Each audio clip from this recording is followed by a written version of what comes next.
Hi అండి, బాగున్నారా? ఈరోజు నేను క్యాప్సికమ్, టమాటా, బంగాళదుంప ఇవన్నీ వేసి కర్రీ చేస్తున్నానండి. మనం కిచెన్లో ఇలా వెరైటీ కర్రీ చేసుకుంటే బాగుంటుంది. చూడండి, చాలా బాగుంటుంది కర్రీ. నేను మీకు చూపిస్తాను. ఎండుమిరపకాయలు వేసాను, తాలింపు పడేసేస్తున్నాను. తర్వాత ఉల్లిపాయలు, పచ్చిమిరపకాయలు వేసుకోవాలి.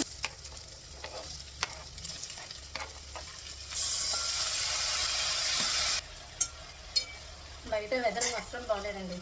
బాగా వర్షం మబ్బులుగా అలా ఉంటుంది. కొంచెం వెదర్ చేంజ్ అయ్యేటప్పటికే కాస్త జలుబు చేస్తుంది కదా. అప్పుడు మనం ఇంట్లో ఏం చేయాలంటే ఒక గ్లాస్ వాటర్లో కొంచెం అల్లం, 4-5 తులసాకులు వేసి ఆ వాటర్ మరక పెట్టేసి పొద్దున్నే తాగాము అంటే ఒక కప్పు జలుబులు అలాంటివి రావండి.